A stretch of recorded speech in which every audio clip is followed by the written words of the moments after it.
Hi everybody, this is Mr. O coming to you live from the Children's Museum of Houston. I'm inside our Sights Unseen gallery sponsored by Oxy and the William Stamps Farish Fund. This is our very last video of our Looking Ahead week, also sponsored by Oxy. We really love our friends at Oxy. We appreciate all the support they've given us all week long for all the really cool videos. If you didn't get a chance to see them, not to worry. Number one, they're on Facebook. You can scroll back through everything, but they're also on YouTube. So go ahead and go check out our YouTube channel. Make sure to subscribe if you haven't already. We want to make sure that you subscribe. Also make sure to like this video. Even though you haven't even seen it yet, I know you're going to like it. So again, my name is Mr. O, and we want to welcome everyone who's joining us. What you're going to need today, if you did not read our message in advance, what you're going to want today is you're going to want a clear cup of water. It can be a plastic cup, it can be a glass cup. It's either way, you want to make sure it has water, and you're either going to want a straw or a pencil. So I have this really great Children's Museum of Houston pencil. It does not have to be a Children's Museum of Houston pencil. I do it because we don't make straws that say Children's Museum Houston on them. So again, welcome everyone. We're very excited to have you. We're going to get started here in just a couple minutes. We're giving time for a couple other people to get on and join us. But welcome to our Facebook Live. We are going to be bending light today inside Sights Unseen, sponsored by Oxy. This is our final video of our Looking Ahead Wonder Week, sponsored by Oxy. So we're very excited to have everyone here today. Again, this is our wonderful Sights Unseen gallery. We're looking forward for everyone to get a chance to actually come in here and play. It's really cool. I know you can probably see some of the trees glowing behind me. So all kinds of really fun stuff. All right, so one last time. I know we got a couple people who've been on from the very start. I know we have a couple more people who are just now joining us. So what you're going to want today, because we're going to be doing some of the experiment together. I'm going to be explaining some things on my own, but you're going to want a cup of water. Now, you want to make sure it's a clear cup. You need to be able to see through it. If it has like a lot of lines on it, it might be a little harder to use. So if you have a nice, round, smooth cup, this is just a disposable plastic cup. That'll work fine. If you have a nice glass cup, that's fine too. That'll work great, or a glass, as the case may be. And then you're going to want either a straw or a pencil that you can put into that cup of water. All right, so again, welcome everyone. My name is Mr. O. We are live from the Children's Museum of Houston. We're glad that you are joining us today for our final video, Bending Light, for our Looking Ahead Wonder Week, sponsored by Oxy. If you missed our other videos this week, not to worry. All those great videos are, number one, on Facebook. You can just scroll back through it. On Instagram. So make sure you, of course, like us on both Facebook and Instagram. Of course, make sure to like this video also, or love it, or give me some happy faces, or whatever it might be. But also make sure to go to YouTube. You can look at all those videos right there. They're nice and easy to find. And make sure you subscribe to us so you get all of the brand new videos that we're doing for our brand new all-time access. All right, so let's get started today.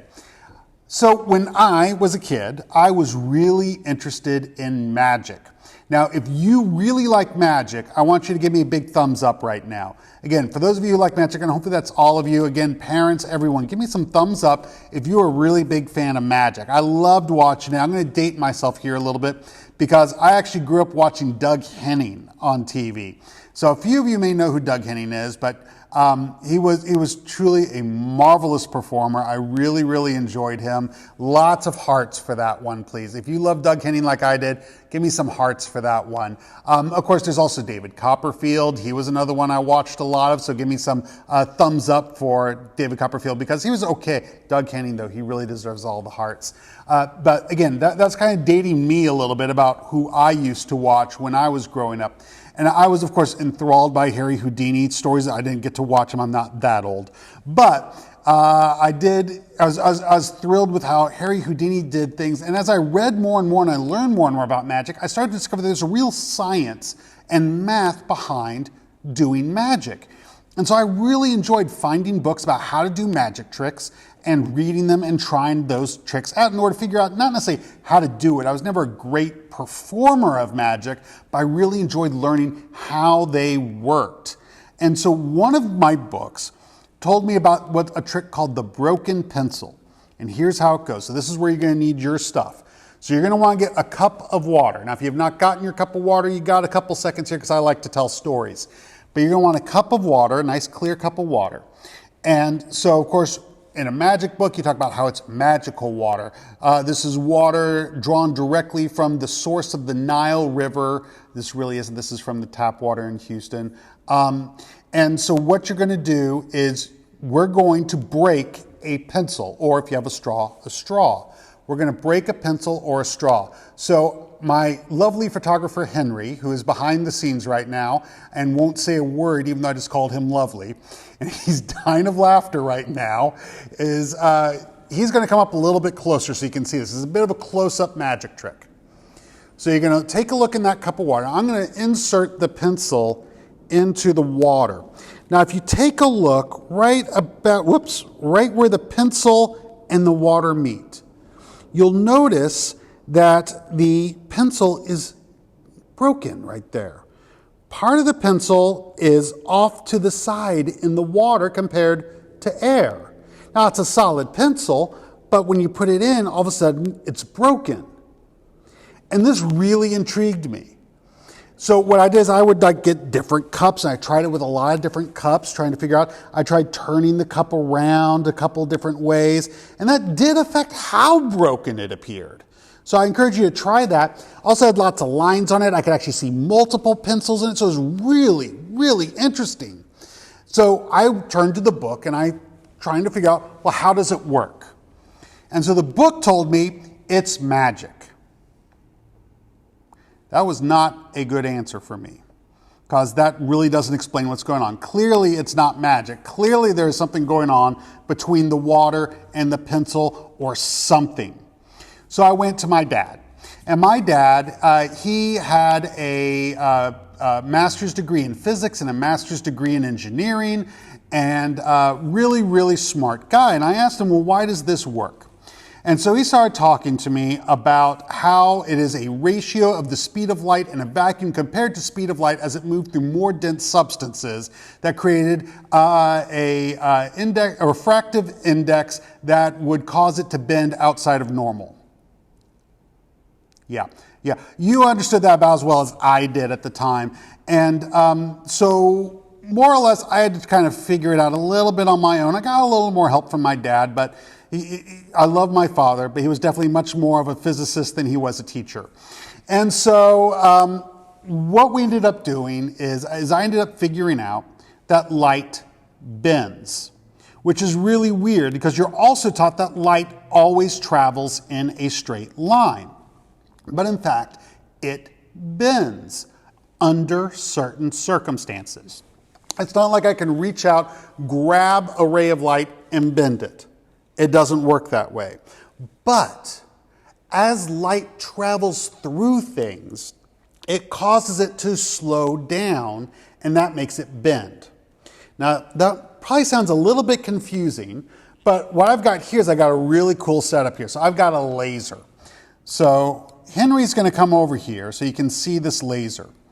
Now, laser is basically really, really intense light beams. And as you can see, it travels in a very straight line. And the nice thing about my laser is I can actually add in more laser beams with it. So I can go all the way up to 5 beams. I just love playing with this, honestly. So I'm kind of wasting a little time here because I enjoy playing with it. But here's where it gets interesting. So traveling through air, it definitely follows a straight line. It's not affected by just going through air. But if I take a piece of plastic like this, so this is a plastic lens. If you look through it, you can pretty much see, can you see right through that? That's pretty clear. It's just looks the same on both sides. And if I put it down here, sure enough, you can see the light travels through it more or less straight. Because I'm going to bend it here just a little bit. So what I'm going to do is I'm going to twist it. So as I twist this, I've bent the light. So the light here on this side, where it starts, is up along the line, and that middle one. But over here, it's along the bottom of the line. You can actually see how it's bent in there. What's happened is, as the light enters that clear plastic, it slows down and changes. And so therefore, it follows that substance. So the same thing is happening with our pencil. So the light that would travel through the air that shows me a solid pencil changes as it travels through water. And there's some really interesting things that we can do with that because of this particular feature. For example, we talked about how if it's just flat, straight, it'll go through. But what if we change the shape of it? For example, what if I put down a triangle? Well, if I just do one single one, you notice here where it hits that point, it doesn't really come out. In fact, it's bending around inside there. Take a look at that. So you can actually see how it bends around inside of it. And if you're familiar with Pink Floyd, you definitely will recognize some of these sorts of things, only they have rainbows and fun things like that coming through them. But it's a prism. Now, watch this. I'm going to change it over to the 5 light beams. So you see how all of a sudden, it's not coming out over here. And what you're going to see over here, if you look at my hand, you'll see that. That's because the lasers go up and down. That's why you can see it along the sheet right here. So you actually can see those bars. That's the laser. It's actually a bar that goes up and down. But back to this over here, you'll notice that as they come in, they actually bounce off and come back. So I can actually arrange it so they actually follow the original path. And so you get that nice crisscross, or I can pull it off to the side a little bit and they can follow different paths. So the shape of it matters just as much as the material, which allows us to do some very cool things. So for example, if we curve it, so again, before it was entering, I'm going to switch over here to 3 here. When it was entering before, it went straight through. If the side is straight, it goes straight through. Over here though, it starts off straight, but it hits this end and they bend a lot. Look at that. And they in fact come together at a point. If I flip it around, look at that. That really sharpens it to a very single point. As it enters, they bend inward. Again, it's changing into a different material. As it enters, that change of angle. It's just like before. If I bend this, I cause it to change its direction. And here, I don't need to turn it. It's already turned. So that causes it to focus in a single point over here. I know you're probably thinking right now, but we started talking about water. All this is plastic. Does this really apply to water? Well, yes, it does. Let me show you. I've got right here an empty lens. And in fact, if anything, if you look closely, you'll notice that as it goes through, it actually spreads out. It's not coming together like it was before. But if I take a little bit of water here, and I'm going to be very careful not to get this on my laser.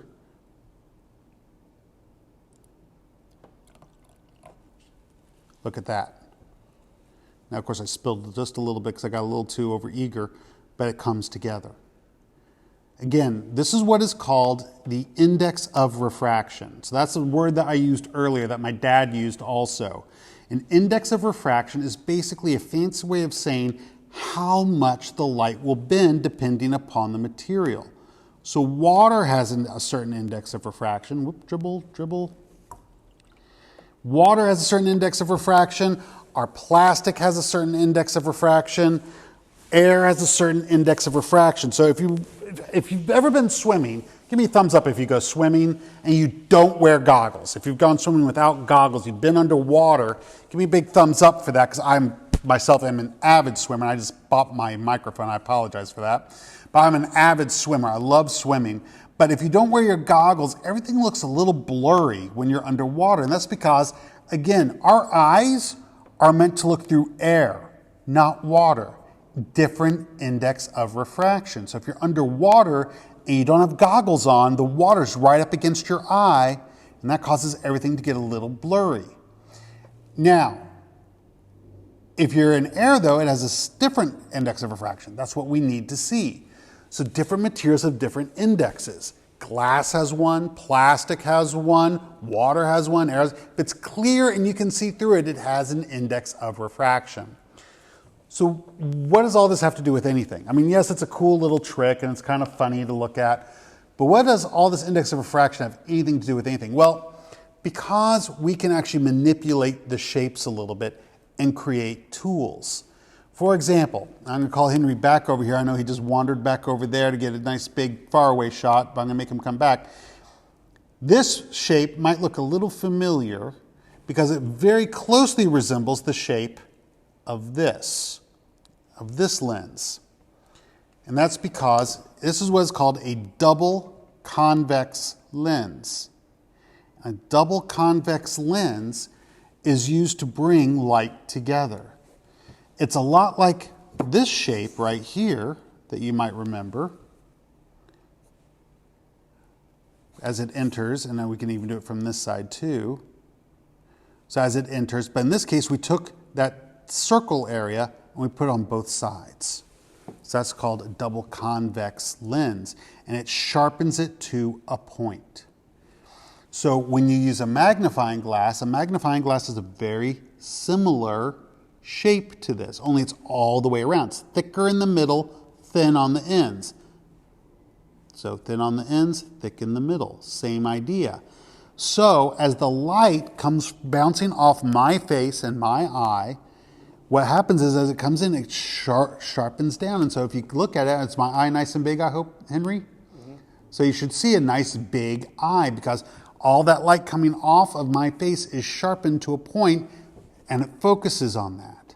So it brings all the light together to a single point as opposed to normally where it all is just kind of going straight at the camera. So some of it's going to go, some of the light bouncing off my face goes above the lens, some of it goes below the lens.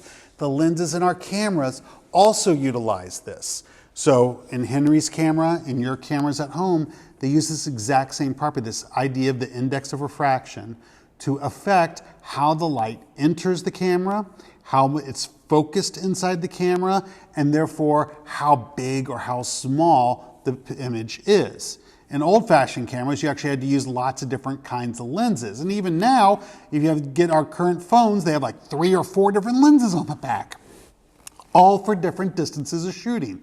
So while the cameras sometimes digitally enhance or change the image, there's also the effect of the lens and the light passing through it. And so I figured all this out thanks to one little magic trick and a book that really didn't explain stuff quite that well. So I hope that you enjoyed this little light bending piece. I do suggest that you try other clear liquids, like you might try this with baby oil. You again should try some other different not different colors, but different shapes of your cups. See what happens to your pencil in each of those. Because in each of them, you're gonna have some slightly different angles, some slight different thicknesses, and it will change what you see because the index of refraction is adjusting and the light is bending. I'm Mr. O. We hope that you have enjoyed our entire Looking Ahead Wonder Week. Give me a big old heart if you've seen some of our other videos, or at least if you intend to. We hope that you'll go out and check them all out. Our Looking Ahead Wonder Week has been sponsored by Oxy. Speaking of which, we are inside Sights Unseen, also sponsored by Oxy and the William Stamps Farish Fund. We were live at we still are technically, live at the Children's Museum of Houston. We hope you enjoyed it. Make sure to like the video. Make sure to like us. Make sure to check us out on Instagram and like us there. Make sure to get onto YouTube after this. So if you didn't quite catch the whole thing, of course you can watch it on Facebook, but also check it out on YouTube. Make sure to subscribe to get all of our all-time access videos. You don't want to miss a single one. Thank you so much. Have a wonderful weekend. Take care. Bye-bye.